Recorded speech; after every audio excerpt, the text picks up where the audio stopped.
Howard Cosell had made it through everything. When everyone else turned against Muhammad Ali, he stood up for him. People told him they would kill him because he stood up for human rights. He fought network bosses and irate fans for many years. He was untouchable. Then, one night in September, everything fell apart. One word said during a football game caused the biggest scandal in the history of television. What was it he said that was so shocking that it stopped a legendary career right away? When you find out who supported him, the answer will really shock you. Howard William Cohen was born on March 25, 1918, in Winston-Salem, North Carolina. He changed his name to Howard Cosell. His parents were Jews who came to America from Eastern Europe to get away from abuse and make a better life for themselves. The man who raised him, Isidore, was a bookkeeper. He didn't go anywhere with his mother, Nellie. In hard times, they thought that education was the only way out, and Howard's path was shaped by that belief. The family didn't stay in NC for very long. They moved to Brooklyn, New York, before Howard turned 3. Brooklyn was loud, busy, and full of people trying to start over. That's where Howard learned to have a sharp tongue and unwavering confidence. Howard fought with words while the other kids used their hands. He read books and quoted them on the field. When he got into a fight, he never gave up. He was cocky, smart, and always ready to fight back. His ego was already starting to grow, and it never really stopped. Howard learned more about the power of identity as he got older. He made a personal and career choice while he was in law school at NYU in the late 1930s. His old name was Cohen, but now it's Cosell. He said it came from the Polish name his grandfather had before it was changed at Ellis Island. It wasn't just family pride that led to the name change. It was also about sticking out in a field where having a Jewish name might make you less likely to get ahead. Cosell didn't want to be like everyone else. He wished people would remember him. In high school, Howard was in charge of sports for the school paper at Alexander Hamilton in Brooklyn. He didn't write filler back then either. He wrote strong, direct views. Some kids didn't like him. Some of his teachers liked him, but no one could keep him away. He wasn't afraid to say when a coach or player did something wrong. It didn't take him long to act like the tough newscaster he would become. Cosell had 2 degrees from NYU by the time he was 21. He had a BA in English literature and a law degree. That didn't happen often. He was smart, determined, and quick on his feet. But getting ahead wasn't enough. He wanted more than just a steady job. He wanted power, fame, and a voice. His parents were happy for him, but they didn't fully understand what was making their son so angry. Cosell joined the U.S. Army when World War II started. From 1942 to 1945, he was a major in the Transportation Corps at the New York Port of Entry. This was a very big duty. He helped plan how troops and equipment would get across the Atlantic. One mistake could make tasks take longer than planned. But Cosell did very well. He became an officer at a young age and was one of the youngest people to hold that position. It was easy for him to stay cool and get things done. He proved he could handle power and stress at that job. In New York, Howard met Corporal Mary Edith Emmy Abrams, who was a WAC sergeant. At that time, it was against the rules for commanders to date soldiers. He didn't care, though. He went right to a general and asked her to let him. That move took guts and papers, but the general agreed with it. Emmy's family, who are strict Presbyterians, didn't believe Howard and Emmy should be together, but they kept seeing each other. He never let rules stop him, not even when he was in love. In 1944, while he was still in the Army, they got married.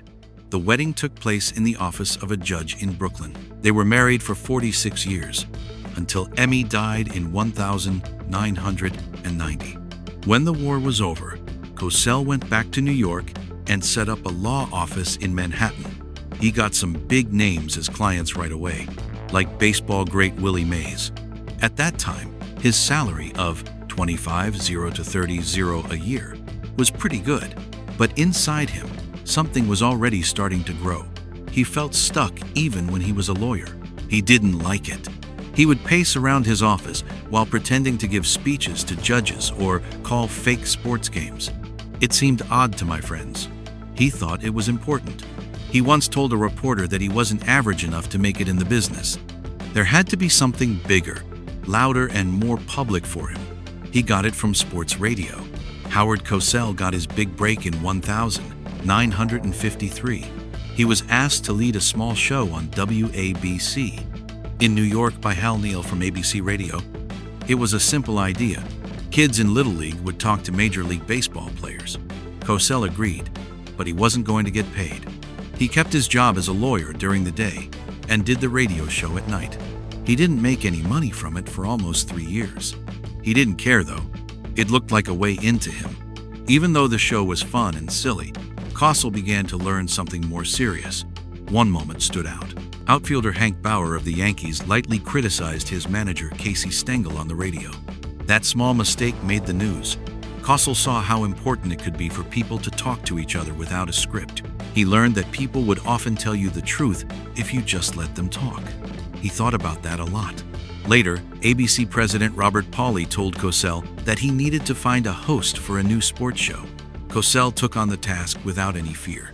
He got the money to start. Speaking of sports, that show would go on for many years. It was paying off for Cosell to work hard and trust his gut. He was no longer just entertaining. He was making changes to the way sports stories were told. In 1956, Cosell was tired of being safe.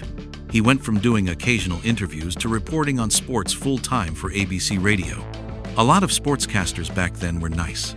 They asked simple questions and stayed away from anything too personal or touchy. However, Cosell came in strong. During an early interview, he asked a player straight out if his friends didn't pass to him because he shot the ball too much. That was new for everyone. He didn't give up. He paid close attention to every answer and always asked again if he thought someone was hiding something. Some didn't like that style. Some people respected it. Tommy Smith, who did the Black Power salute at the 1968 Olympics, picked Cosell for interviews because they knew they could trust him. He told them he would listen to what they had to say and not judge them. That trust was important. Cosell became famous for one thing over time. He was honest. He didn't behave like a rock star. He wasn't there to protect anyone's brand or make athletes look good. He told people to stop being bad. He said that bad work was unacceptable. People told him to talk about sports, but he kept talking about race, politics, and war. Some people liked him a lot. Some people hated him, but no one brushed him off. People called him the most hated person in sports and the soul of American sports shows. With its sharp rhythm and clear tone, his speech became easy to remember. A line he used, "This is Howard Cosell," telling it like it is, stuck with people. Then there was the fact that he knew Muhammad Ali. He was known as Cassius Clay in 1964. Most people didn't believe him when he told everyone his new name was Muhammad Ali in public. The news kept calling him Clay. TV hosts tried not to say Ali. The response was harsh and quick. One man, Howard Cosell, stood up and said the name very clearly. He was called Muhammad Ali by Cosell on national TV. He didn't care that a lot of people were mad at him. He didn't care that his mailbox was full of hate mail. But Cosell wasn't going to give up. He thought Ali had the right to be himself. He knew what it was like to be different. Cosell knew what racism was like because he was Jewish and from Brooklyn. He had been picked on because of his background. He stood by Ali, even though it could have hurt his own success. He told me that was his name and that I could call him whatever he wanted. Everything changed because of that one choice. It was about more than just fighting. It had to do with who you are, respect, and bravery. Ali and Cosell became friends for a reason other than sports after that. Then 1967 came along. There was a war going on in Vietnam. A huge number of young guys were being drafted. Ali Muhammad had to say no. He did not want to fight in a war that he thought was wrong. He said it was against his faith. He also wouldn't kill people who had never hurt him. It was a quick sentence. He lost his license to box. He couldn't be in the ring anymore. They took away his title. The news mostly turned against him. They said he was a rogue and a coward, but Cosell didn't.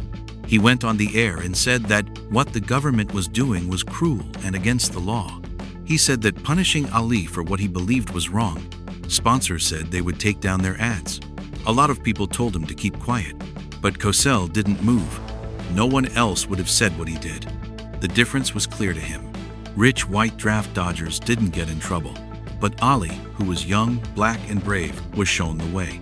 It was made very clear by Cosell. The nasty male came back again, but this time, it made their bond stronger. They were no longer just boxers and talk show hosts. Two guys stood their ground in a storm. The magic they made on screen was another thing, and Cosell lit up TV screens for almost 20 years. The talks between them were like boxing matches. Ali would make fun of Cosell's do-rag, laugh at his big words, and say he would knock him out for fun. Cosell would laugh, answer Ali with sarcasm, and question everything he says. They fought, laughed, and made fun of each other, and the crowd was always interested. There was more to it than just fun. It was an honest talk between equals that was always polite. Ali yelled at someone one time, "Every time you open your mouth, you should be arrested for air pollution." Cosell answered, "You would still be poor if I hadn't made you." It was brave, funny, and real. They joked around, but deep down, they liked each other. They had faith in each other. That kind of bond couldn't be faked. They knew. Ali was banned from fighting, and most people forgot about him, but Cosell didn't. Cosell opened the doors to his workshop while everyone else turned their backs. He kept asking Ali to be on the show. His religion, his choice not to fight, his hopes and fears were all talked about.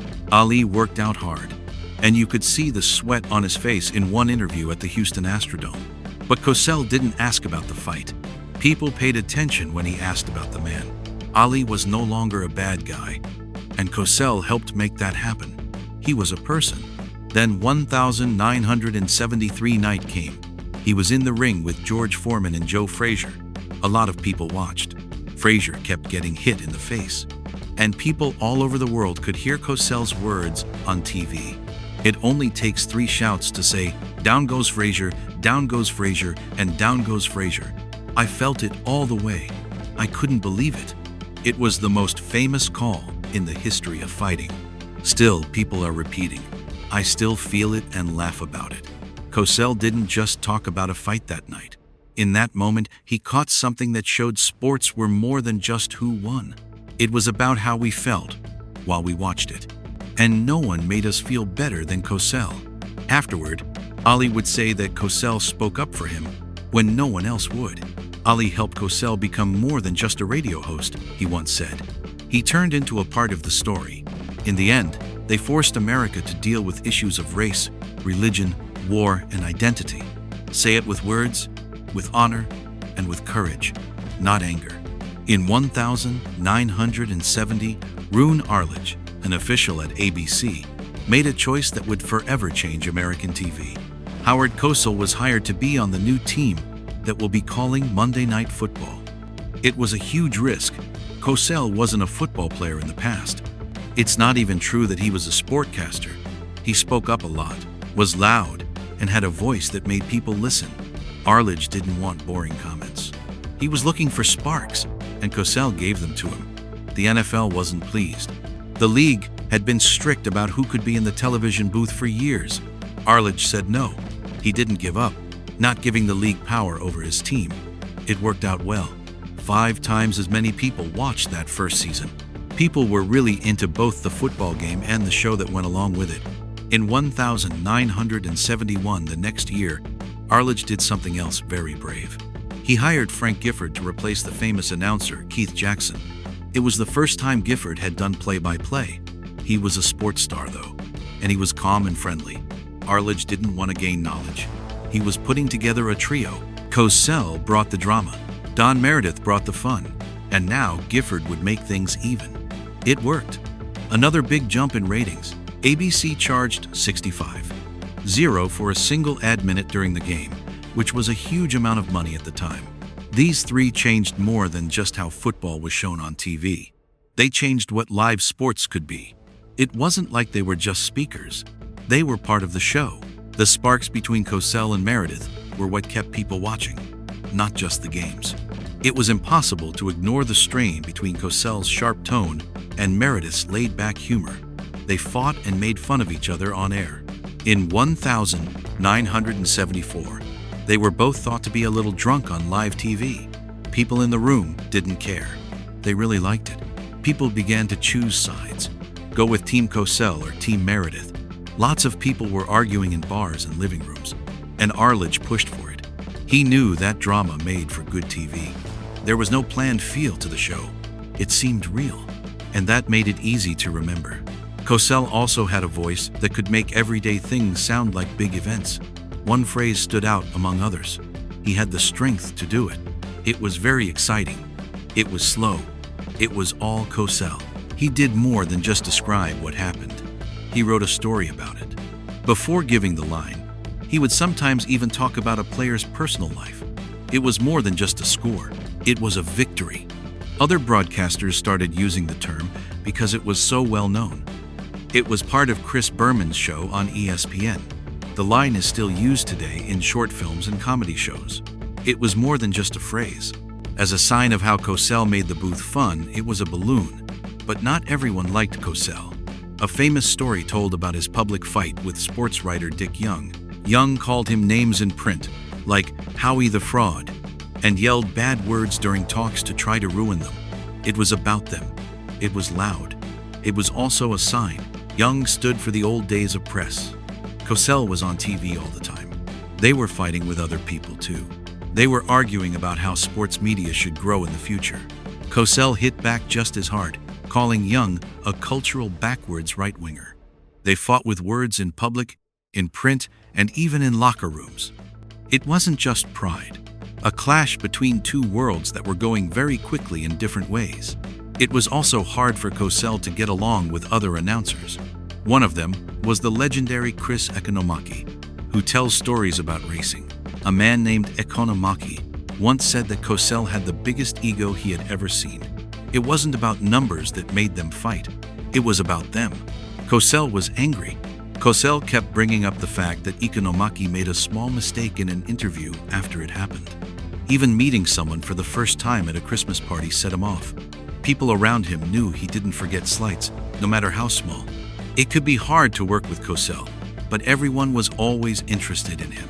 His aura came from the fact that he was both smart and troubled. Jimmy Cannon was another well-known reviewer. He wrote mean things about Cosell, making fun of his mustache and the fact that he changed his name from Cohen to Cosell. And Cannon didn't just attack the host, he also asked the man questions. He said that Cosell was fake and that all he did was act. He joked that Cosell would be roller derby if he were a sport. The name stuck. People made fun of Cosell because of the way he looked and spoke. He didn't give up though. In fact, it made him even more well-known. Critics made his fame stronger. It didn't bother him that he was controversial and rude. In fact, Cosell spoke out against the trend of hiring past athletes as hosts. The word for it was chicocracy. He thought that people who had trained for the job should get it, not just people who played the game.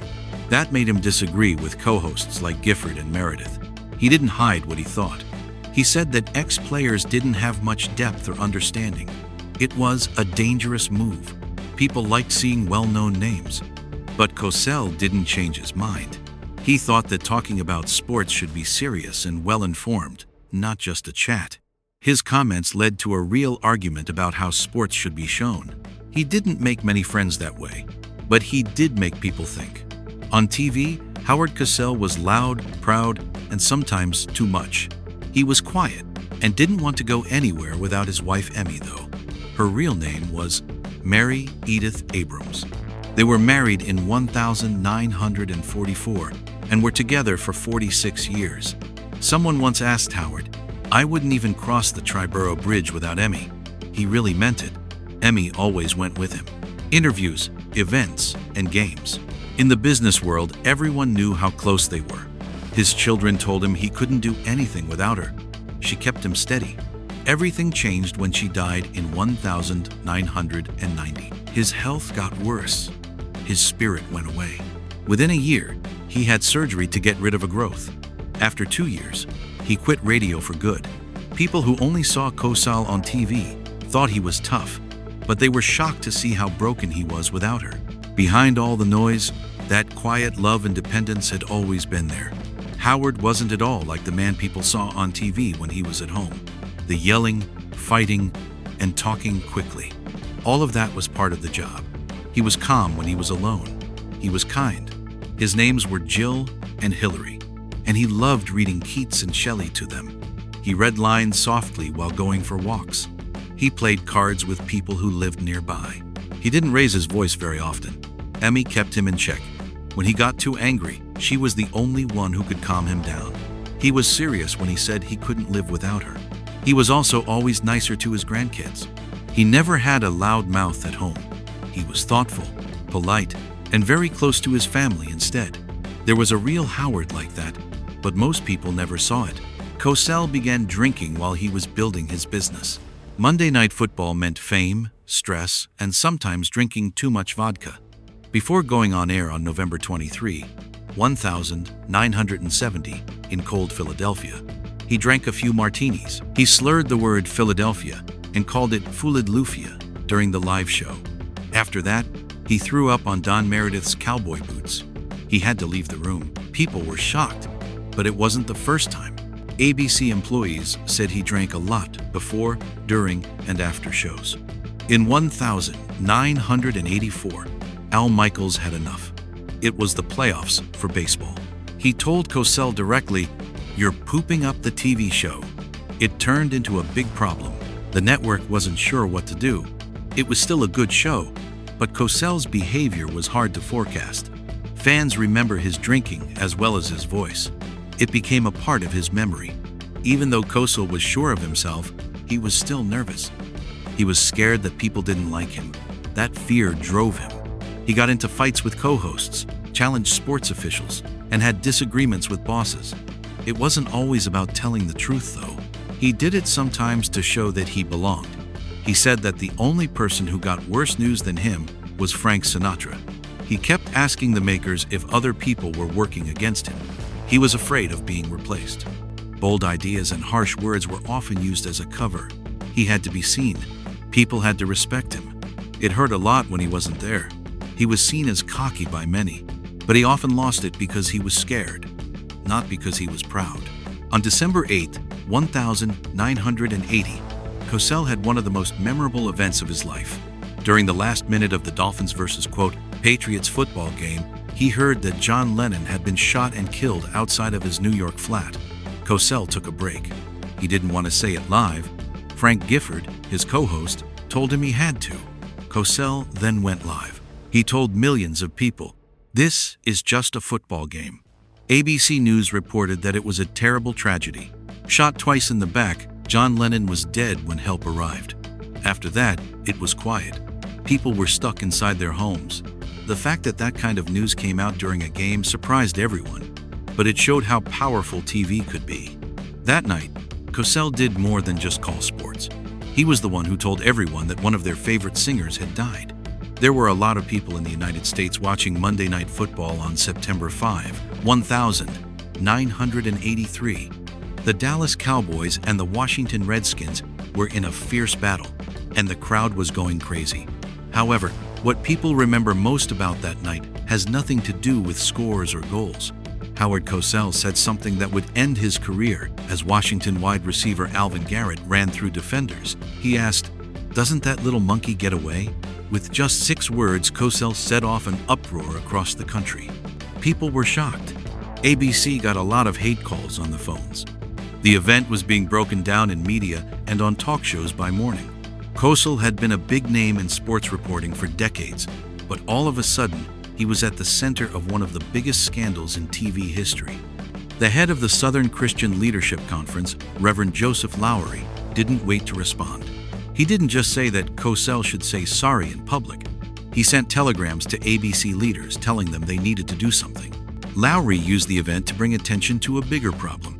He brought up the fact that there were a lot of black athletes on the field, but almost no black voices in the broadcast box. The anger spread quickly. There was a lot of discussion on radio shows, in newspapers, and on TV panels.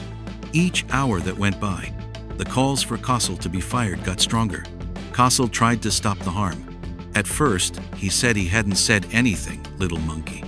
He said that all he did was say that Garrett moved like a snake as a praise on how quick he was. ABC tried to defend him by saying that he wasn't talking about how Garrett looked, but how fast he was. The tapes were true. Journalists watched the video again and confirmed what people had seen.